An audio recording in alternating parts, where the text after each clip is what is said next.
we can help our kids to regulate their emotions during the conflict, or the during whenever they don't listen to us, so we get reacted. So let's say this is our brain and this is our kids brain, right?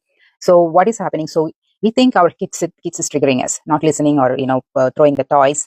So if we are like this, and then our prefrontal cortex will help to regulate our emotions. So in order to do that, we have to take a deep breath, pause and deep breath. Then it just stays here so that we can use our logic brain. We can try to understand our child, and then we can respond to them well. Instead, what is happening during we get triggered, so our brains flip the lid, meaning prefrontal cortex no longer working. So the amygdala is taking over, and then we are like kind of parents.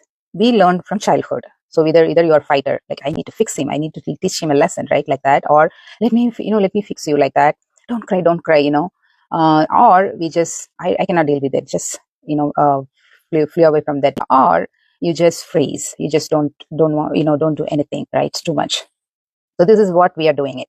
So this a child is constantly opposed to our emotional reaction. So their lid also flipping. So their prefrontal cortex already is just developing, so it's just flipping, and then we are not helping our child to regulate their emotions. First, we are not like a container to hold their space, right? So this is what happening. So both like this. So what we have to the conscious parenting approach help us to take a deep breath when we get triggered, right?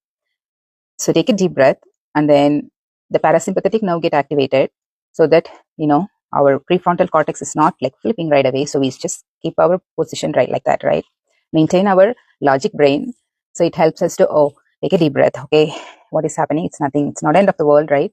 Okay, what my kids need right now. We don't look at the behavior. Throwing toys, yes, he's throwing toys. That's the behavior. So let me look what he needs right now. So when we regulating with our thinking brain, and then we can help our child to co-regulate.